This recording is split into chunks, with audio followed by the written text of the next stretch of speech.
তুমি কি 50,000 টাকা চালান খাটাইয়া সুদে লাগাইয়া তুমি ওইটা দিয়ে 1.5 লাখ 2 লাখ বানাইছো কিনা?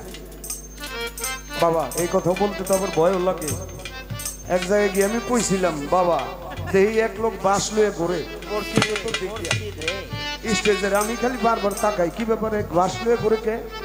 কমিটির এক লোক রাগ হইয়া এমন জোরে এক থাপ্পড় দিল, থাপ্পড় দেওয়ার সাথে সাথে তার একটা চোখ খুইলা মাটিতে পড়ে গেছে। হাই হাই রে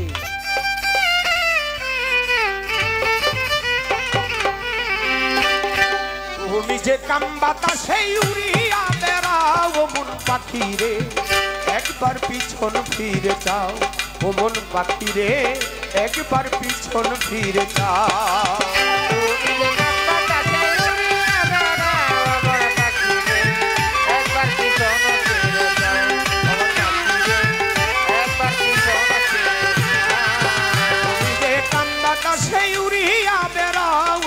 পাখি রে একবার পিছন ফিরে যা ও মন পাখি রে, একবার পিছন ফিরে যা।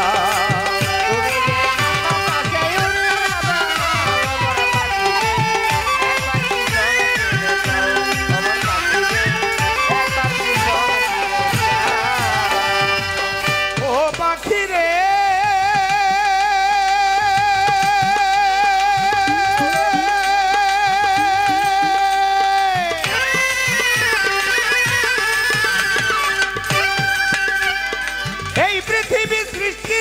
ছিল পানি পানি, আবার এক বিন্দু পানি তোমার দেহ খানি।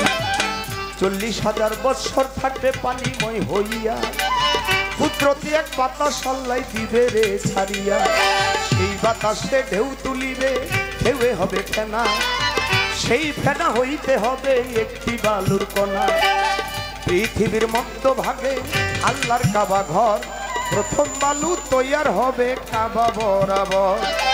এক কণা হইতে বালু 70 কণা হবে, 70 থেকে 70,000 বাড়িতেই থাকিবে। 40টা পৃথিবীর সমান উঠবে বালুর চর, সেই চরে গরিবে নাল্লাই কঠিন হাসর। তুমি জেনে শুনে এসব খবর জেনে শুনে এসব খবর সামনে ভুলে যাও মন পাখি রে।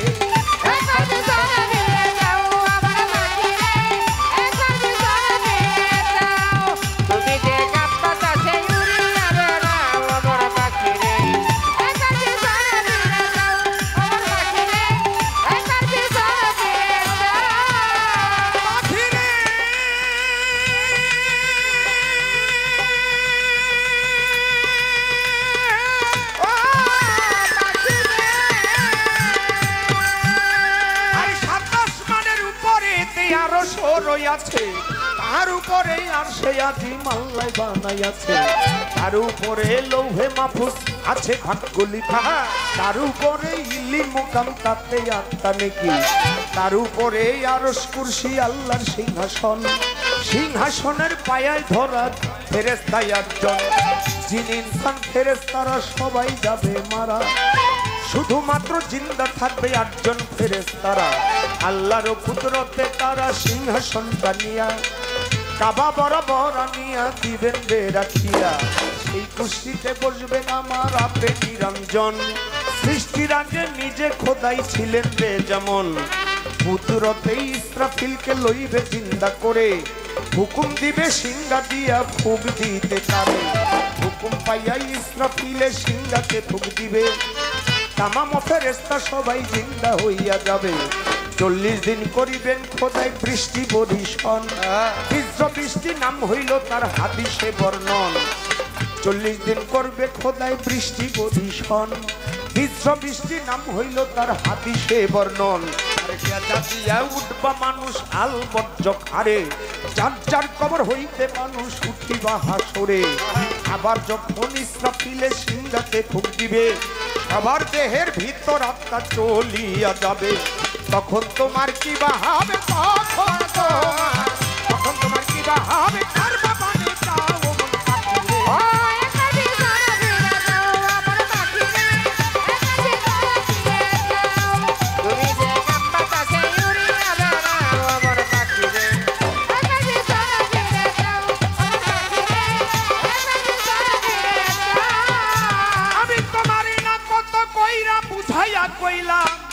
দিন থাকতে লৌরে পাখি আল্লাহ নবীর নাম তোমারে না কত কইরা বুঝাইয়া কইলাম দিন থাকতে লৌরে পাখি আল্লাহ নবীর নাম তুমি শুধু কান বাতাসে খাইলা রে ডিগবাজি এমন মধুর নাম হইল না মন রাজি 16 আনা এনেছিলে মহাজনের ধন চালান খাইয়া হইলাতে নাই উপায় কি এখন তুমি ভেবেছিলে সুদ দিবে না মহাজনের পুঁজি লুকাইয়া থাকবে খাইয়া পাইব না আর খুঁজি তুমি ভেবেছিলে সুদ দিবে না মহাজনের পুঁজি লুকাইয়া থাকবে খাইয়া পাইব না আর খুঁজি তাই আবুল সরকার গেল বুঝি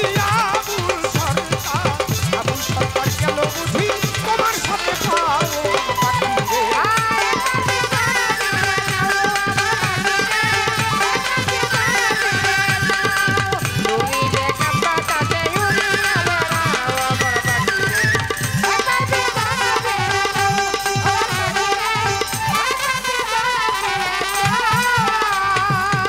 প্রশ্ন করে আমার কাছে আমি কথা ভুলি নাই ধীরে ধীরে তাহার কথা জবাব দিতে চাই হাসরের মাঠ উঠাইয়া 5টা প্রশ্ন করবে আমার আল্লাহ পরয়ারে কি প্রশ্ন করবে তুমি বলো আমার ধারে প্রথম আল্লাহ পাক সমস্ত মানুষকে উঠাবে এর আগে আমার আল্লাহ এই পৃথিবীতে আরো হাসরের বিচারের আলামত কিছু দেখাই দিছে ইব্রাহিম নবী আমাদের মুসলমান জাতির পিতা ইব্রাহিম নবী তার উম্মতের ডাক দিয়ে কয় নবী কয় কি কয় আপনি একদিন মাহফিলের ভিতরে বললেন যে আল্লাহ নাকি সমস্ত মানুষরা আবার জিন্দা করে তারপরে বিচার করব আমার বাপ দাদা 14 পুরুষ এর আগে কত মানুষ মারা গেছে মাটির সাথে মিশে গেছে সব তাগো আবার আল্লাহ উঠাইব কেমনি এর আবার যেতে হইব কেমনি ইব্রাহিম নবী কয় আল্লাহ করি কি উম্মতরা তো বিশ্বাস করতে চায় না আমার আল্লাহ বলে 4টা পাখি পোষো ইব্রাহিম তোমারে জানাই কাক ময়ূর মোরগ কবুতর 4টা পাখি ছোট বাচ্চা এমন ভাবে খাওয়ায় পরে একটু মানুষ করছে এই বড় করছে মানে এমন ভাবে পড়ছে ও যত দূরেই থাক কবুতর বলে ডাক দিলে দৌড় দিয়ে হাতের উপরে এসে পড়ে ময়ূর করে ডাক দিলে হাতের উপরে এসে পড়ে এমন ভাবে পোষ বানাইছে আরে জঙ্গলের পশুও তাকে বাধ্য করা যায় কিন্তু আপন রক্তের ভাই বাধ্য করা যায়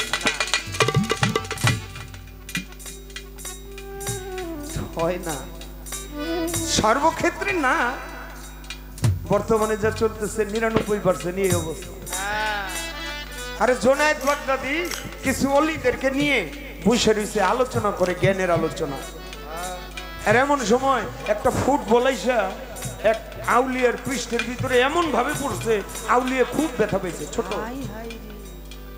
আউলিয়াটা রাগ হয়ে অনুরাগে ভাবে বলতেছে এই ছেলেটাকে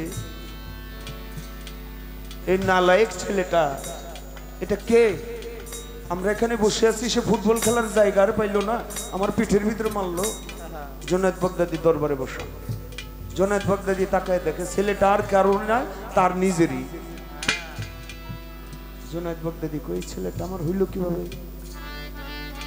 চোখ বন্ধ করছে ধ্যান করে পিছিয়ে চলে গেছে আল্লাহর ওলি যারা তারা পিছে ডাইনে বামে সব জায়গায় দেখে তারে 10 বছর পরে কি হবে সব বলতে পারে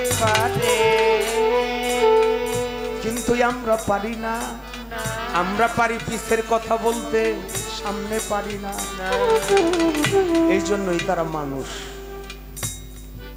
মানুষ বাবা হইতে হয় পরে ছেলেটা আসলো কোথা থেকে ধ্যান করে দেখে তিনি একদিন কোন এক মেলায় গিয়ে খুরমা কিনতে গিয়া 2 টাকার খুরমা কিনতে গিয়া তিনি একটা খুরমা ফাও খেয়ে ফেলেছেন আমরা অনেক সময় বাদাম কিনতে গিয়ে কই না বেটা তোর বাদাম গরম না ঠান্ডা দেই 2-4টা ভাঙ্গা খেয়ে ফেলাই না চাইল কিনতে গেলে চাইলের বস্তা থেকে 2-4টা মুখে দেই কথা কই না জনের বগদাদি ধ্যান করে দেখে আমি ওই যে খুরমাটা খাইছিলাম, খুরমার থেকে আমার ভিতরে ভিটামিন হয়েছে, ভিটামিন থেকে নির্যাস হয়েছে, নির্যাসের থেকে মজ্জা হয়েছে, মজ্জার থেকে রক্ত হয়েছে, রক্ত থেকে বীজ মণি হয়েছে, ওই মণির সন্তানটাই এটা।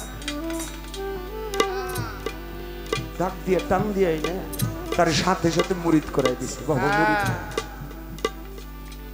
অন্যান্য অলিরা কয় আপনি এখন এতটুকু বাচ্চা মুরিদ করাইলেন, করে মরা এই ভবের মরাটা মরাই দিলাম, ওর ভিতরে যে কাম করতো লোক মায়া মত মাৎসর্য এই 6টি রিপু যেন ওর ভিতরে বাধ্য থাকে।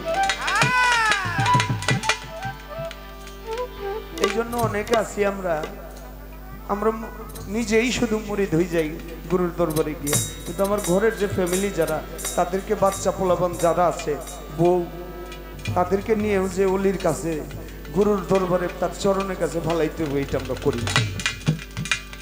আর মনে করি কি একা একাই আমি সাধু হয়ে যাব, না বাবা।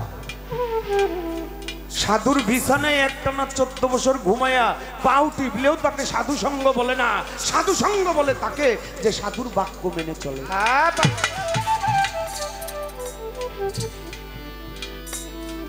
আল্লাহ পাক প্রশ্ন করবে মানুষদের ডাকিয়া, তার আগে ইব্রাহিম নবীকে দিয়া দেখাইল লীলা।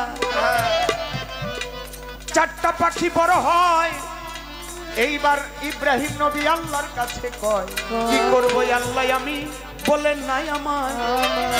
আল্লাহ বলে পাখি জবাই করো না, পাখি জবাই করো না, তোমায় বলি এখন পাখি জবাই করো না,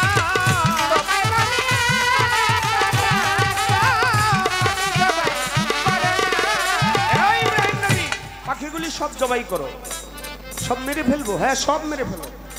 সব জবাই করছে, জবাই উম্মতেরা দেখছে না, সব উম্মত লই লইছে, তাহলে এগুলির বডি কাবাব করো, টুকরা টুকরা ছোট ছোট টুকরা টুকরা করো, করছে 4টা পাখির মাংস একত্রে মিলাও, যেন কেউ ধরতে না পারে কোনটার মাংস কোনটা, সব মিলাইছে। চামড়াগুলি উপর থেকে ফেলে দিয়ে মাংসগুলি সব একবারে মিলাইছে। মিলানোর পরে এখন কি করবো, কয় উম্মতদেরকে দিয়ে 4টা উঁচু পাহাড়ের চূড়ায় রেখে আসো, 4টা পাহাড়ের চূড়ায় রাখছে। এইবার উম্মতদেরকে সাথে নিয়ে তুমি এই মোবাইল ডিস্টার্ব করে দেখেন কোথায়, 4টা পাখির নাম ধরে ডাকো। এবার ডাক দিছে, কোথায় আমার কাক, ওই পাহাড়ে মাথা, ওই পাহাড়ে পাখনা, ওই পাহাড়ে গিলা, আরেক পাহাড়ে কলিজা, আরেক পাহাড়ে পা, এইভাবে সব একত্রিত হইয়া কাকের সব অঙ্গ একত্রিত হয়ে ওই ইব্রাহিম নবীর হাতে এসে পড়েছে। তাকায় দেখতেছে কোথায় আমার ময়ূর, সব আবার ওই একত্রিত হয়ে জিন্দা হয়ে ইব্রাহিম নবীর হাতে এসে পড়ছে। 4টা পাখির নাম ধরে ডাকার পরে সাথে সাথে তার হাতে এসে পড়ছে। উম্মতেরা বলে, নবী গো, সাধারণ পাখি যদি এইভাবে জিন্দা হইতে পারে, তাহলে আমার আল্লাহ 1000 বছরের আগের পচা গলা তাও মানুষের থেকে জিন্দা করতে পারে। বাবা, সব ধ্বংস হয়ে যায় না, এই দেহের ভিতরে একটি হাড় আছে আলবট জক, যেটা দিয়ে গেজা দিয়ে মানুষ উঠবে, ওটা গুরুর কাছে জানতে হবে। তুমি যে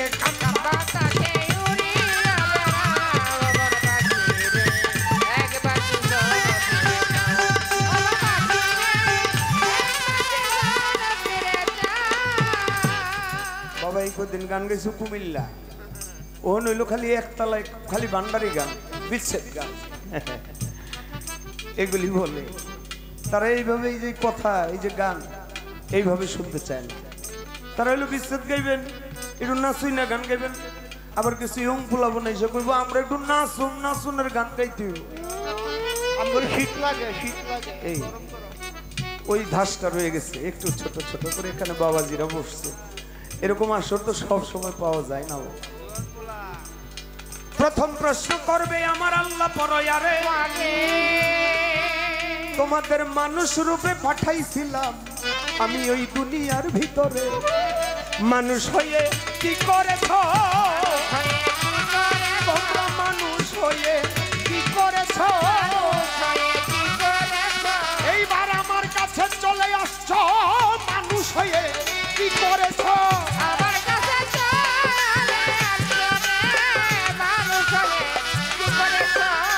তোমাদের একটি মানবের এই কাঠামোটা দিয়েছিলাম, মানুষ আকার দিয়েছিলাম, আমি প্রতিনিধি তৈরি করেছিলাম।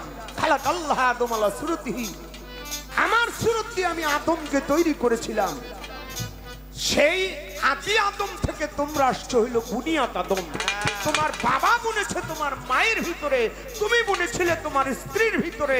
এইভাবে বুনতে বুনতে তোমরা বুনিয়াত আদম এই মানবের আকার দিয়ে দুনিয়ায় পাঠাইছি। মানুষের রূপ পেয়ে তুমি কি করেছো? মানুষের কি করলে?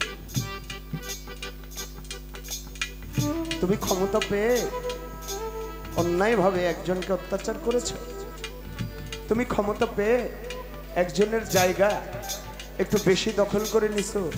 তোমার ঘরে তোমার ভয়ে কিছু বলতে পারলো না। আমি আল্লাহ তো একজন আছি। তুমি নাইলে এই জায়গাটুক নিছো, কিন্তু আজকে যে আমার কাছে আসছো, এখন তুমি সেই জায়গা কই পাইবা? এখন তো আমি দিব। আমি হইল ন্যায় বিচারক, আমি কি করব এখন? সেই জায়গাটা একবারও ভাবলা না।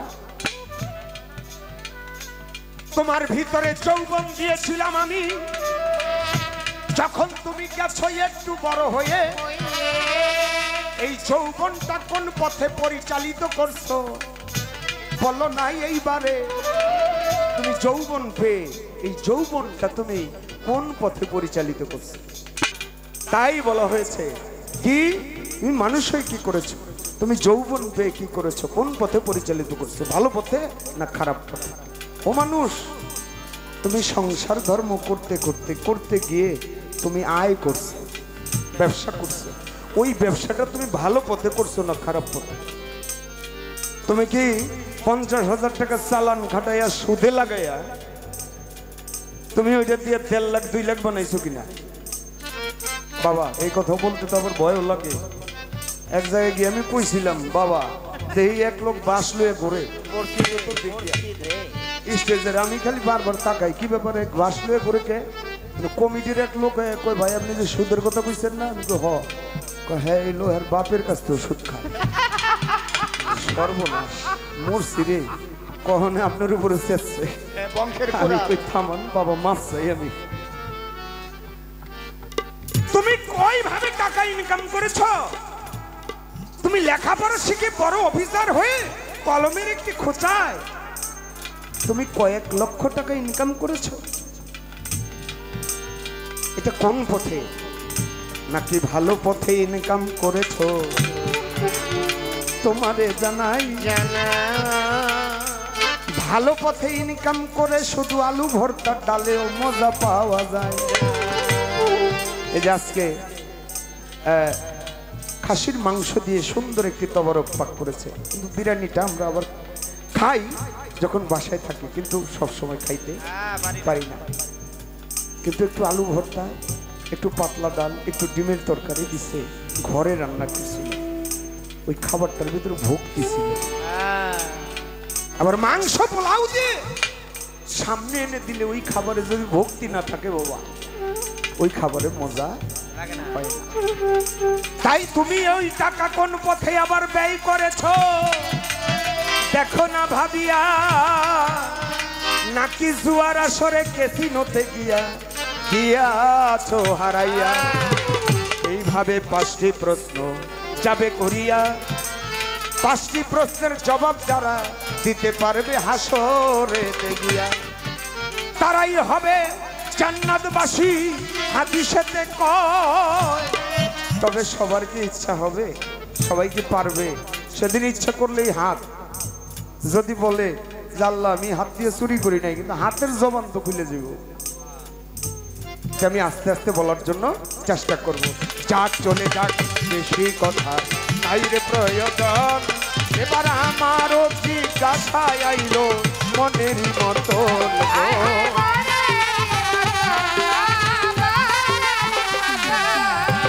আমি একটু জানতে চাই, কিয়ামত মহরম চন্দ্রের 10 তারিখ শুক্রবার মাগরিবের ওয়াক্ত। আমার আম্মা জান বললেন কোন মহরম চাঁদে হবে এরকম কোনো নির্দিষ্ট ধরাবাঁধা নিয়ম নাই, কিন্তু আমি একটু জানছি, যাই না দেখছি যে না আমার নবী কইছে ওই মহরম চাঁদের 10 তারিখ ওই শুক্রবার ওই মাগরিবের ওয়াক্ত হইলেই তোমরা বুঝবা কিয়ামত শুরু হয়ে গেছে। আমি একটু জানতে চাই কোন মহরম। কয়েক বছর আগে আপনাদের খেয়াল আছে কিনা জানেন, মনে আছেন কিনা বা দেখছেন কিনা, কয়েক বছর 7-8 বছর আগে একটা মহরম চানাইছিল 10 তারিখ হয়েছিল, ওই 10 তারিখে শুক্রবার হয়েছিল। আমি ছিলাম গানে ছিলাম ব্রাহ্মণবাড়িয়া। হঠাৎ করে এদিন এমন একটা ঘটনা, খেয়াল আছে কিনা, হঠাৎ করে ভূমিকম্প শুরু হয়েছে, স্টেজ কাঁপা শুরু করছে। আমি মনে মনে কই সর্বনাশ কিয়ামত মনে হয় শুরু হয়ে গেছে। ওখানে দেখি যে না, আসলে তো এটা না, হাদিসে তো পড়ে দিয়ে গেছি, আমার নবী তো একটা ইঙ্গিত দিয়ে গেছে ওই মহরম চাঁদ। আমি একটু জানতে চাই কোন মহরম চাঁদ, কোন শুক্রবার, কোন মাগরিব। এই ছোট্ট করে একটি কথা আশার গীতার নাম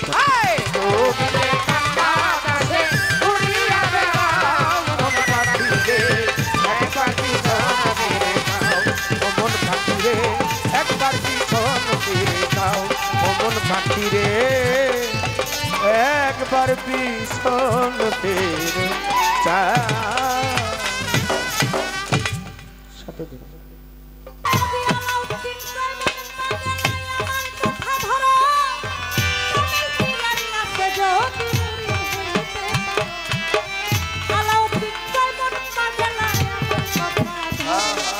একজন কামের পীরের কাছে যদি মুরিদ হইতে পারো, সেদিন হতে হয়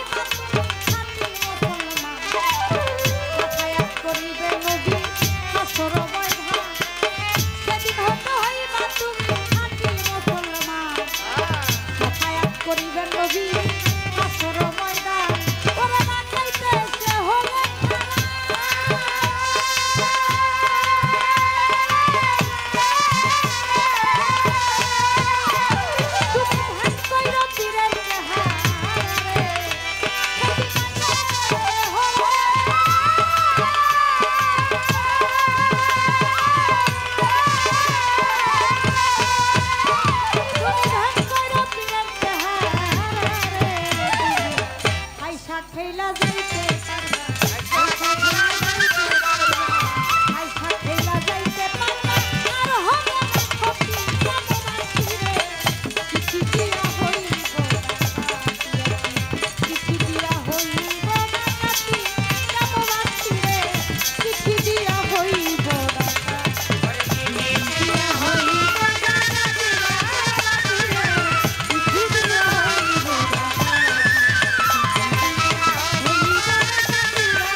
একজন নবী ছিল মুসা নবী নাম, কি করিল একদিন সে আমি খুলে বলিলাম।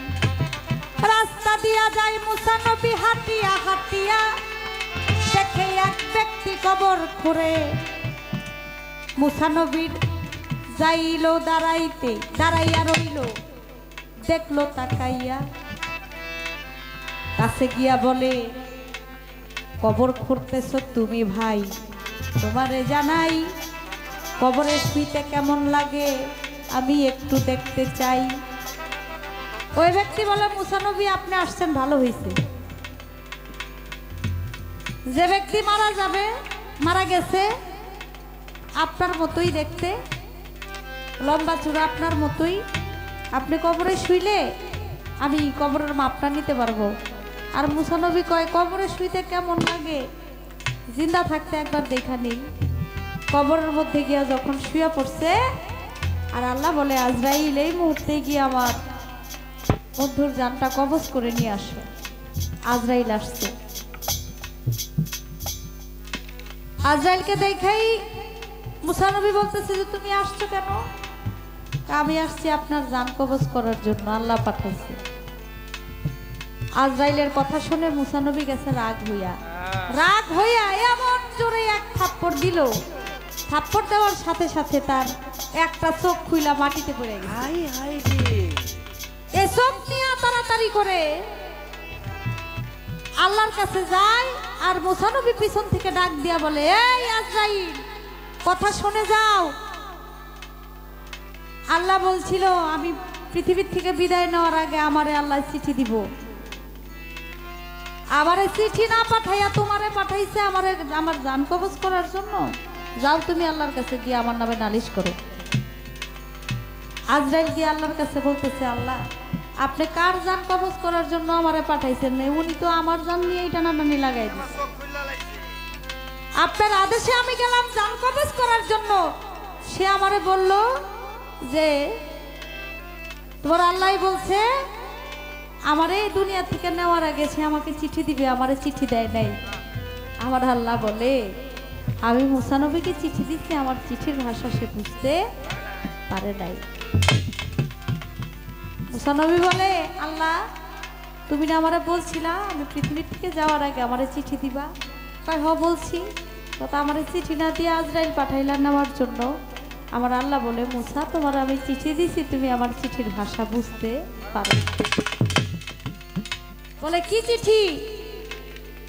কয় আচ্ছা তুমি বলো তো তোমার মাথার চুল আগে কেমন ছিল? আমার মাথার চুল আগে কালো ছিল, এখন কেমন হয়ে গেছে? কয় এখন কদম ফুলের মতো সাদা হয়ে গেছে। এটাও আমার একটা চিঠি। আগে তুমি কেমন খাইতে পারতা?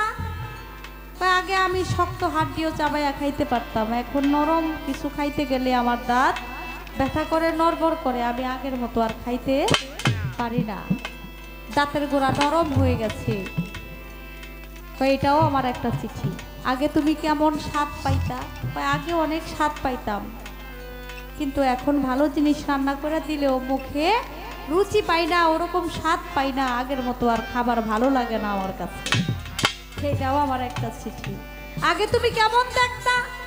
আগে দূরের জিনিস আমি খুব ভালোভাবে দেখতে পারতাম, এখন কাছ থেকেও কাউকে চিনতে আমার খুব কষ্ট হয়, পরিচয় দিতে হয় যে আমি অমুক, তাইলে আমি একটু চিনি।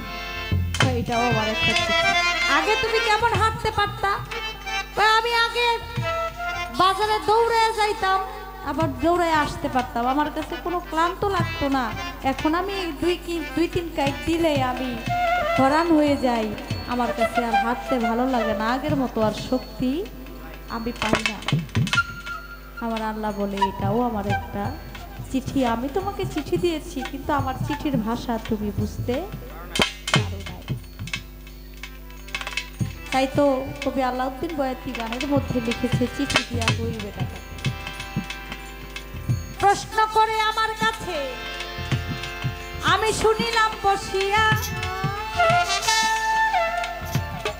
বলে মহরম চাঁদের 10 তারিখ কিয়ামত হবে, এটাই সত্য আমার নবী গেছে কইয়া। বলেছে এই মহরম চাঁদের 10 তারিখ ওই শুক্রবার, ওই মাগরিবের ওয়াক্ত কিয়ামত করবেন।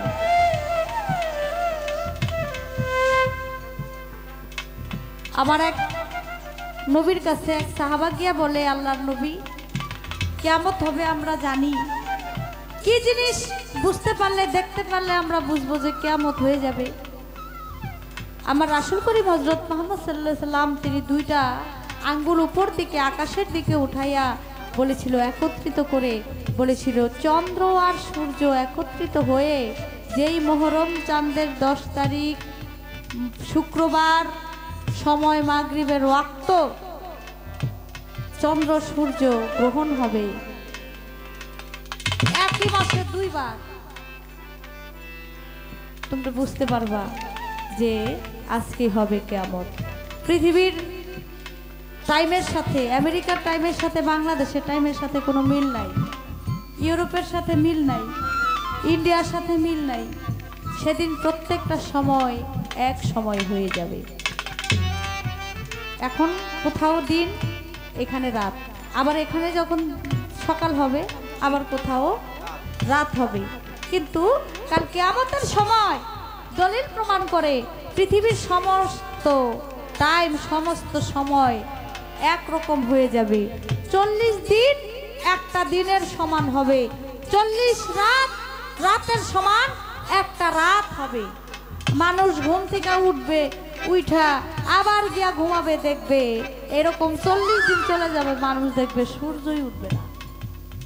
বলবে কি রে, আজকে এত ঘুমাইলাম, এখন তো কাজে যাওয়ার সময়, কিন্তু তারপরে সূর্য উঠতেছে না, রাত শেষ হয় না। একটা দিন হবে 40 দিনের সমান, একটা রাত হবে 40টা রাত্রের সমান। আকাশ থেকে আগুনের বৃষ্টি পড়বে, বীর্য বৃষ্টি পড়বে, পাথরের বৃষ্টি হবে, এগুলো সব কিয়ামতের আলামত। খাড়ে দজ্জাল বাহির হবে, ইয়াজুজ মাজুজ ধ্বংস হবে, অনেক অনেক বিষয় এখনো অনেক বাকি আছে। কিন্তু তারপরেও কখন কিয়ামত হয়ে যাবে, কিয়ামতের আলামত যেভাবে ঘটতেছে, ওই দিনই হবে কিয়ামত। মুহররম চাঁদের 10 তারিখ ঘোষণা দিছে আল্লাহ, কারণ এই মুহররম চাঁদে ইমাম হুসাইনকে কারবালার প্রান্তরে শহীদ করেছিল। এর জন্য মুসলমানের জন্য এটা হলো শোকের মাস। মুহররম চাঁদের যে মাসটা, এটা হলো শোকের মাস আমাদের মুসলমানদের জন্য, কারণ এই মাসেই এই 10 তারিখে ইমাম হুসাইনকে হত্যা করা হয়েছিল। এজিদ বাহিনী, এজিদ সহ হত্যা করার আগে তারা বলেছিল যে আমরা তাড়াতাড়ি আমাদের আসরের নামাজ পড়তে হবে, আসরের নামাজ পড়ে আমরা ইমাম হুসাইনকে হত্যা করব। হত্যা করার আগে তারা আসরের নামাজ পড়বে। তাদের নামাজ কি আল্লাহ কবুল করবে কখনো? তাদের নামাজ আল্লাহ কখনো কবুল করে নাই, করবে না। সেই পন্থী লোক কিন্তু আমাদের দেশে এখনো আছে। যাক, বেশি কথা বলবো না, জবাব দিলাম দিয়া।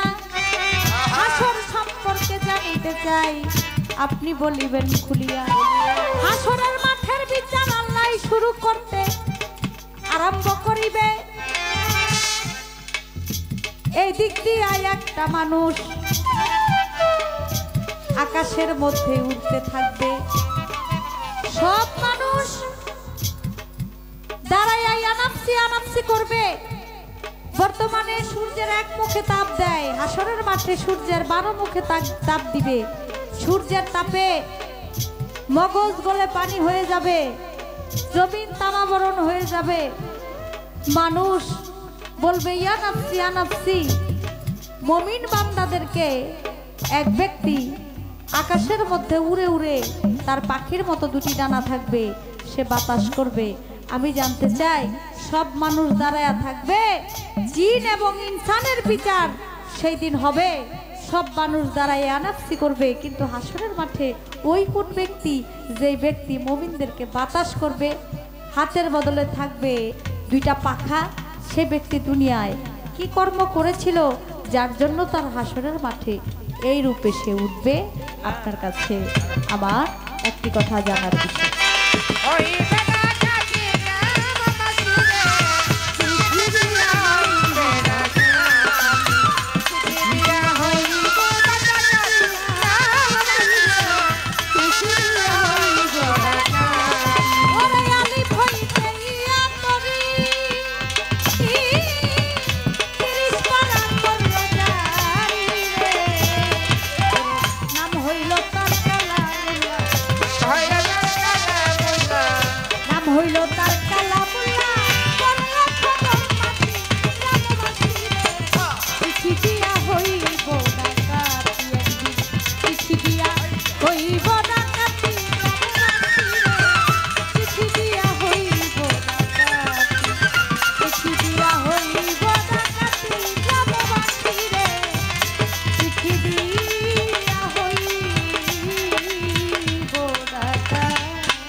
একটি প্রশ্ন আমাকে করেছে।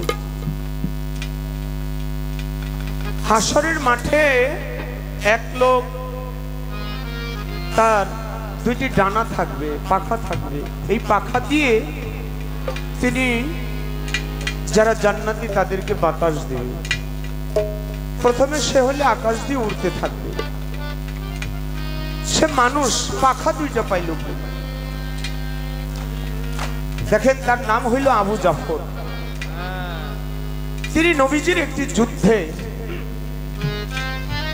আগের দিনে যুদ্ধের ময়দানের মধ্যে পতাকা থাকতো, দুই গ্রুপেরই পতাকা থাকতো। ওই পতাকা নিয়ে একজনের দায়িত্ব পালন করত। কেউ ঘোড়ার পৃষ্ঠে, কেউ সবার আগে দাঁড়িয়ে থাকতো। আবু জাফরের কাছে দিয়েছিলেন নবীজির পতাকা। ওই পতাকাটা নিয়ে আবু জাফর সামনে দাঁড়িয়ে আছে। যুদ্ধ শুরু হয়ে গেছে। তখনকার যুদ্ধগুলি বেশিরভাগই তরবারি এবং বল্লম দিয়ে।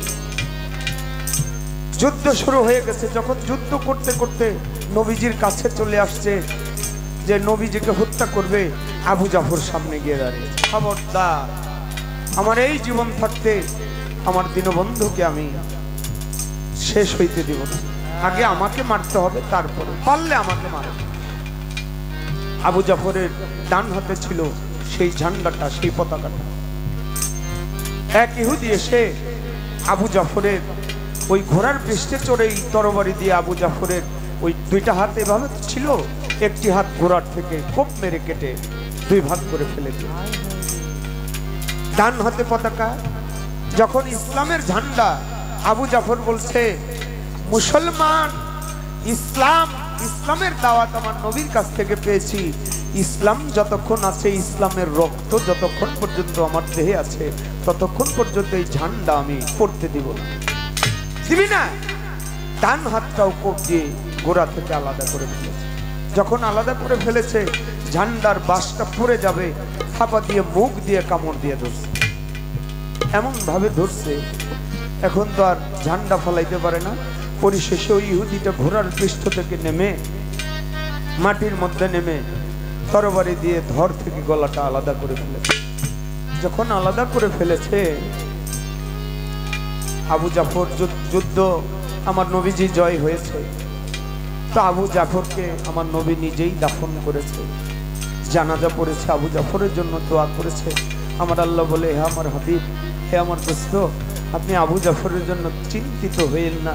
আমি আবু জাফরের জন্য এমন একটি পুরস্কার রেখেছি, যেই পুরস্কারটা আপনি কাল হাসরের মাঠেই তার প্রমাণ পাবেন।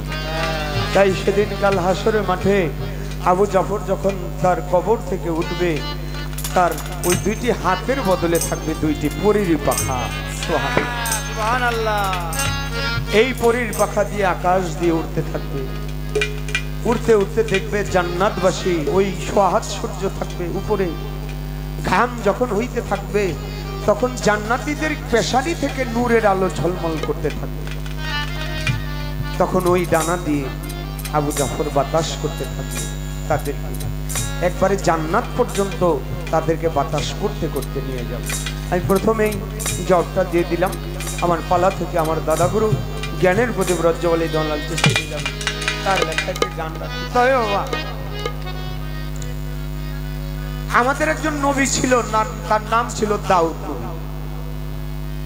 দাউদ নবী কিন্তু জীবনে বিয়ে করছিল ৯৯টা। পরিশেষে একদিন রাস্তা দিয়ে যায়, দেখে সুন্দর একটা বউ, সে হাইটা যায়। দাউদ নবী জিগায়, এই বউটা কার রে? এত সুন্দর বউ আমার গ্রামে, আর আমি জানি না। আমি ৯৯টা বিয়ে করলাম, আর এই বউটা কার? আর এক হুজুর এসে কয়, হুজুর আপনারই এক সেনাপতি, তার নাম হইল আউরিয়া, আউরিয়ার বউ। আউরিয়ার বউ? আউরিয়ারে খবর দেয় আমার রাজপ্রাসাদে আসার জন্য। তার প্রাসাদে, ছোট তার প্রাসাদে গেছে, যাই কয়, আউরিয়া তোমাকে আজকের থেকে ওই মানে ১ মাসের পর একটা পরগনা, ওই পরগনার দায়িত্ব দিছে, ওখানে তুমি রক্ষা করবা। পরগনার দখল করতে গিয়া ওইখানে গিয়া আউরিয়া শহীদ হয়ে গেছে। যখন শহীদ হয়ে গেছে, দাউদ নবী গিয়া আউরিয়ার স্ত্রীকে বলে, শোনো, তোমার স্বামী তো মরে গেছে। হ্যাঁ মরে গেছে, এখন তুমি কি করবা? এখন আর আমি কি করব, আমার মতো কপাল পোড়া তো আর কেউ নাই। তাহলে আমি যদি তোমাকে বিয়ে করতে চাই, আউরিয়ার স্ত্রী বলে আমার তো স্বামীই নাই, আপনি হইলেন আল্লাহর নবী, আপনি যদি আমাকে বিয়ে করেন আশ্রয় দেন। স্ত্রী হইল আশ্রিতা, দাসী, কার? স্বামী। আর ওই স্বামীকে যদি সে পরম সত্তায় ভজনা করে সে হয় তখন সহধর্মী। আমি আপনার সেবা করতে প্রস্তুত আছি। বিয়ে করে ঘরে নিচে বাসর ঘরে যাবে, এমন টাইমে দরজায় এসে টোকা দিতেছে, এই দাউদ নবী ঘরে আছো? ঘর থেকে বলে তোমরা কারা? কয় আমাকে একটা বিচার, কবিকার বিচার সকালে করবো, এখন করা যাবে না। কয় কেন? কয় আজকে আমার বাসর রাত। আরে সকাল পর্যন্ত থাকা যাবে না। কয় কেন? কয় মানুষের জীবন যায় আর আসে, তাড়াতাড়ি বেরোন। ঘরের দরজা খুলে বাইরেছে, দেখে দুই লোক। জিজ্ঞেস করে কি হয়েছে? এক লোক গিয়ে দাউদ নবীর পায়ে জড়ায়, কয় হুজুর। কই কি? কামান্য হইল একটা ছাগল, আর এই লোকের হইল 99 ছাগল। হইল ধনী, আমি হইল গরিব, দিন আনি দিন খাই। আমার এই ছাগলটা ও জোর করে নিয়ে গেছে, ওর 100 পূরণ করছে, এখন আমাদের দেয় না। দাউদ নবী কয় বাসর ঘর করুম পরে, আগে বিচার করে নি। এই বেটা, উচিত হইলে তোর 99টা থেকে 2-4টাই গরিব লোকরে দে, ও করে একটা খায় বাসে। তা না কইরা তুমি ওরটা নিয়ে 100 পূরণ করছো, তোমার সাজা হবে, এখন কতল করব। যখন বলছে কতল করব, তখন ওই লোক বলতেছে যে 99 ছাগলের মালিক, সে বলতেছে দাউদ নবী একটা ছাগল নিয়ে আমার সাজা হইছে, কতল করবেন। তা আরেক কারো ঘরে যদি 99 বউ থাকতে আরেকজনের বউ নিয়ে 100 পূরণ করে, তার সাজা কি হয়? দাউদ নবীর শরীরে মাথায় চেতন এসে গেছে। হাই হাই, এটা কই লোক? আমি যে বিয়ে করছি আমার পরগনার সব লোক তো কেউই জানে না, শুধু আমার ঘরের লোক ছাড়া। এই তোমরা কারা? তারা বলে দাউদ নবী আমাদের দিকে তাকায় দেখো, আমরা মানুষ না, আমরা আল্লাহর ফেরেশতা, আল্লাহই পাঠাইছে। তুমি যে কর্ম করেছো নবী হয়ে, নবী হয়ে তুমি সমস্ত উম্মতের নেতা হয়ে তুমি যে কাজ করেছো, তোমার উম্মতেরা কি করবে? তোমার সাজা পেতে হবে। তাড়াতাড়ি আউরিয়ার কবরের কাছে গিয়ে মাপ চাও। যদি আউরিয়া তোমাকে মাফ করে তাহলে মাপ পাইবা, নাহলে মাপ পাইবা না। আউরিয়ার কবরের কাছে গিয়ে বলে, আউরিয়া রে, আমি তো অপরাধ করছি রে, আমারে ক্ষমা করে দে। আউরিয়া কয় হুজুর আপনি আমার নবী, আপনি আমার বাদশা, আপনি আমার মনিব। মনিব কখনো প্রজার কাছে অপরাধ করতে পারে না, আপনাকে আমি ক্ষমা করে দিয়েছি। হাসতে হাসতে বাড়িতে যায়। দুই ফেরেশতা কয় এই দাঁড়াও। কয় কি? কয় তুমি যে কি অপরাধ করছো তা ভাঙ্গা বলছো? কয় না তা তো ভাঙ্গা বলিনি। কয় তা ভাঙ্গা বল। আবার আউরিয়ার কবরের কাছে গিয়ে কয় আউরিয়া, আমি তো তোর বউর উপরে আমার কামনা ভাব জেগেছিল, এই জন্য তোকে আমি যুদ্ধে পাঠাইয়া তুই শহীদ হয়েছিস, পরে আমি তোর বউরে বিয়ে করছি, এখন তুই আমার মাফ করবি? আউরিয়া কয় হুজুর আগে না বুঝা মাফ করছি, এখন বুঝা মাফ করতে রাজি না। আপনি আমাকে বলতেন আমার সহধর্মিনী আপনার পছন্দ হয়েছে, আমি ছেড়ে দিতাম, আপনি বিয়ে করতেন। আমাকে হত্যা করে আপনি বিয়ে করছেন, আমি তো ক্ষমা করতে পারি না। আল্লাহর কাছে ফরিয়াদ করে দাউদ নবী, আল্লাহ আমি আপনার নবী, এই দুনিয়ার ভিতরেই আমাকে যা করার করেন, কাল হাসরের মাঠে আমাকে যদি লজ্জা দেন, উম্মতের সামনে আমি মুখ দেখাবো কিভাবে? তখন আমার দাউদ নবী আল্লাহ আউরিয়াকে ডেকে বলল, আউরিয়া তুমি তাড়াতাড়ি ওকে ক্ষমা করে দাও, ও তো আমার নবী, হাসরের মাঠে ওকে লজ্জা দিতে পারি না, তোমাকে একটা পুরস্কার আমি কাল হাসরের মাঠে দিব। তাই সেই হাসরের মাঠে আউরিয়া সমস্ত 72 কাতারের ভিতরেই আউরিয়া থাকবে না, তিনি থাকবে আলাদা দাঁড়ানো। আল্লাহ যখন বিচার শুরু করবে, আউরিয়া ডেকে বলবে, আল্লাহ আমার একটা বিচার আছিল। ফেরেশতাদের ডাক দিয়ে বলবে, আল্লাহ তাড়াতাড়ি ওরে কিছু জান্নাতের থেকে ফল আই না, ওরে খাইতে দেওয়ার মুখটা তাড়াতাড়ি বন্ধ করো, ও যদি বিচার চায় আমি এই কুরসির ভিতরে আর বসে থাকতে পারবো না। কারণ আল্লাহর নবীর বিচার আল্লাহ যদি করে, সেখানে আল্লাহও তো অনেক হীন হয়ে যায়। এই জন্য আমরা বাবা দুনিয়াতে যে যাই করি, আমরা সেই রসুলের আদর্শ, আমার মুহাম্মদ সাল্লাল্লাহু আলাইহি ওয়াসাল্লামের আদর্শ আমরা যেন অক্ষরে অক্ষরে পালন করি।